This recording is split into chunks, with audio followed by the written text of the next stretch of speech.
Mi nombre es Marta Castillo Segura, profesora de la Universidad Católica Santa Teresa de Jesús de Ávila, y les doy la bienvenida a la ponencia titulada Evaluación de calidad y atención a la diversidad en alumnos con altas capacidades intelectuales. Definir qué son las altas capacidades intelectuales siempre ha sido una tarea difícil, al existir muchos modelos explicativos.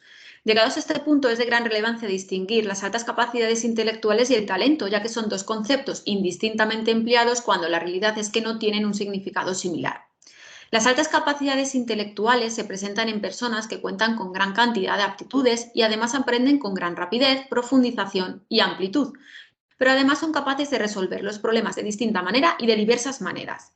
Por lo tanto, estas altas capacidades se observan en personas que presentan potencialmente alta capacidad en algunas o en la mayoría de las áreas de la inteligencia entendida en sentido amplio, pudiendo demostrar o no conductas propias de alumno excelente o muy por encima de la media en uno o varios ámbitos.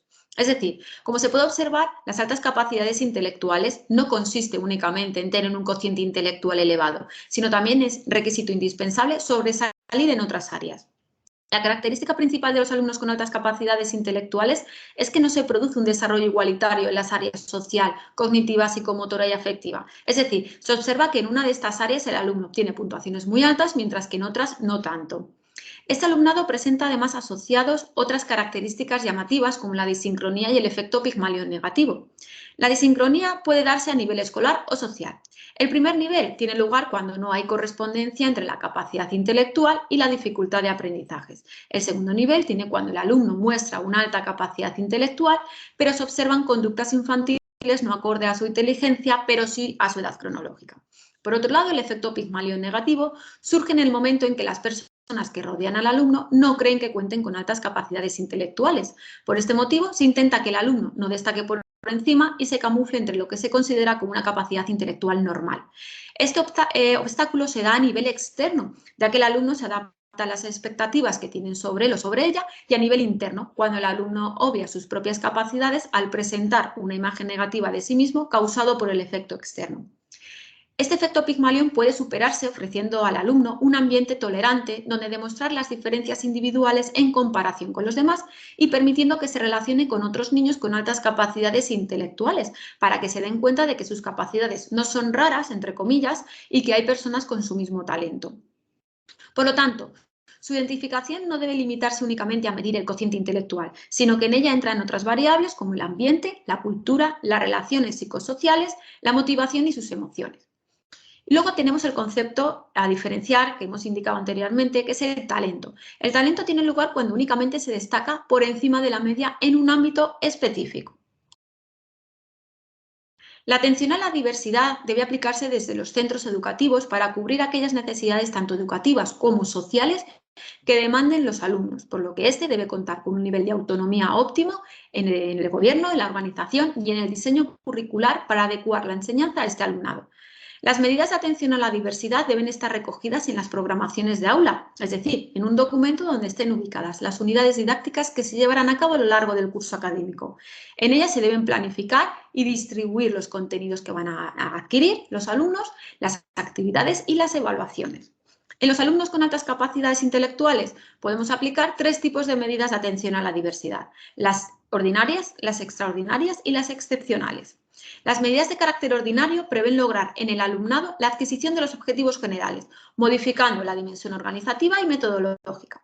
Como medida de este tipo de medidas, en realidad se pueden encontrar la presentación de contenidos de distinto grado de dificultad, la propuesta de actividades de carácter interdisciplinar que requieren la conexión entre contenidos de distintas áreas y materias, el diseño de actividades diversas, amplias, de libre elección e individuales, la adaptación de recursos y materiales didácticos, la organización flexible y la adecuación de los procedimientos e instrumentos de evaluación. Pero existe otra medida de carácter ordinario, que es la denominada de agrupamiento, que va encaminada o está encaminada a formar grupos de alumnos afines, entre ellos que tengan los mismos intereses y las mismas capacidades. Como beneficio se puede nombrar que produce un currículum enriquecido, diferenciado y adaptado, pero hay también inconvenientes como las dificultades en la interacción social y da lugar a un sistema educativo igualitario y comprensivo. Existen los agrupamientos en centros específicos o totales, en instituciones, donde se vayan a encontrar matriculados estos alumnos con determinadas características cognitivas, habilidades, capacidades e intereses similares. Hay también agrupamientos en aulas específicas, en centros ordinarios. Pueden ser parciales o temporales o más flexibles. Y por último, hay agrupamientos para el ocio y para la cultura. Las medidas de carácter extraordinario están destinadas a que el alumno con altas capacidades intelectuales pueda seguir su propio ritmo de aprendizaje y a la vez pueda permanecer más tiempo o el máximo tiempo posible en el aula ordinaria. Una de las medidas que más se emplea es la denominada enriquecimiento, a través de adaptaciones curriculares de enriquecimiento o de ampliación. Las adaptaciones curriculares individualizadas de enriquecimiento consisten en una ampliación del currículum en el sentido horizontal, es decir, no se amplían los objetivos ni se les ofrecen contenidos correspondientes a cursos superiores al que está cursando. Estas modificaciones se van a llevar a cabo únicamente en las asignaturas en las que tengan mayores aptitudes. Las adaptaciones curriculares individualizadas de ampliación consisten en insertar objetivos y contenidos de cursos superiores, es decir, aquí sí que hay una ampliación del currículum en sentido vertical. Las medidas de carácter extraordinario que son más adecuadas para este alumnado es la adaptación curricular de enriquecimiento, porque va a permitir mayores posibilidades de intervención, porque no solamente nos vamos a centrar en los objetivos y en los contenidos como ocurre en las adaptaciones de ampliación. En cuanto a las medidas de carácter excepcional, se van a emplear para que el alumnado que cuenta con unas aptitudes y unas cualidades superiores puedan seguir avanzando. La medida excepcional más empleada es la de aceleración, que consiste en cursar el programa educativo a una velocidad mayor que sus compañeros y, por lo tanto, terminará o finalizará antes sus estudios. La aceleración cuenta con varias ventajas, como un aumento de la motivación del alumnado, una mayor estimulación, un mayor desarrollo del proceso de aprendizaje, con alumnos que presentan capacidades cognitivas más acordes a las suyas y además no requiere de medios extraordinarios, pero cuenta con inconvenientes como problemas de adaptación con el nuevo grupo en el que está integrado o que haya discrepancias que puedan presentar con este mismo grupo. En esta medida, pues únicamente puede ser adoptada tras una rigurosa evaluación psicopedagógica, porque hay que comprobar que cuenta con los objetivos y contenidos de cursos anteriores, de estos cursos que va a saltarse y que además no va a provocar esta aceleración un desequilibrio personal y dificultades en la socialización. Para poder asegurar un sistema de evaluación de calidad de las competencias de aprendizaje y que además atienda a la diversidad del alumnado, los centros educativos tienen que cumplir los siguientes requisitos. Por un lado, hay que llevar a cabo una evaluación inicial para poder identificar las características personales y académicas del alumnado y también los conocimientos previos. También hay que compartir con el alumnado los criterios de evaluación y los estándares de aprendizaje para que ellos mismos puedan comprobar qué conocimientos han adquirido. También hay que recoger información de manera continua sobre la evaluación del alumnado.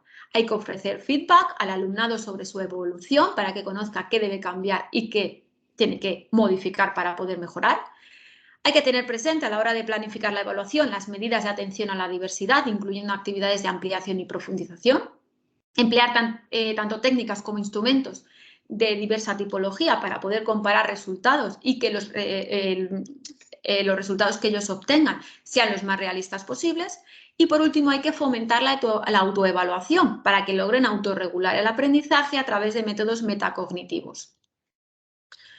Un estudio llevado a cabo por Galián y colaboradores en el año 2018 tuvo como objetivo recolectar información sobre los diversos procedimientos de evaluación que son llevados a cabo por el profesorado y deducir si son de calidad para poder atender adecuadamente al alumnado con altas capacidades intelectuales. Tras analizar los resultados, llegaron a la conclusión de que la mayoría de los profesores recogen información de manera continua para poder evaluar el proceso de aprendizaje del alumnado, pero no les ofrecían retroalimentación, a pesar de ser un aspecto muy importante para este alumnado. Por otro lado, el profesorado emplea frecuentemente actividades de ampliación y o profundización en la evaluación y también varía de instrumentos y técnicas, modificando pues, aquellas actividades que ya habían realizado en clase en función de las competencias que iban a evaluar. Por último, en cuanto a la autoevaluación, que está demostrado que esta autoevaluación mejora la regulación metacognitiva en alumnos con altas capacidades intelectuales. La identificación del alumnado de altas capacidades intelectuales no se basa únicamente en un alto cociente intelectual, sino que deben analizarse otras variables como los aprendizajes, rendimiento escolar y técnicas de estudio, también en el lenguaje, personalidad, motivación, autoconcepto y sociabilidad y hábitos comunicativos. Estos alumnos se enfrentan a muchas dificultades, ya que encuentran obstáculos para ser identificados por el profesorado y, por ende, una atención educativa inadecuada. Al fin y al cabo, la mejor decisión para estos alumnos es que se les respete, se les permita prosperar siempre, es decir, a lo largo de todos los años.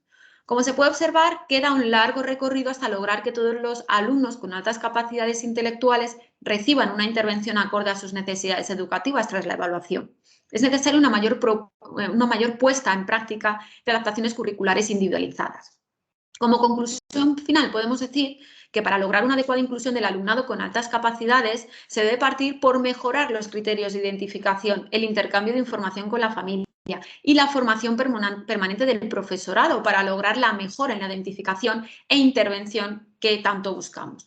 A pesar de que el profesorado emplea diversas técnicas de evaluación, incluyen actividades de ampliación y enriquecimiento y emplean feedback, entre otras, aún queda mucho camino por recorrer para garantizar una educación de calidad, ya que el profesorado no está completamente formado en atención a la diversidad y, por ende, necesitamos mejorar estos procesos educativos. Muchas gracias por su atención. Mi correo marta.castillo@ucavila.es está abierto para cualquier duda o sugerencia. Muchas gracias.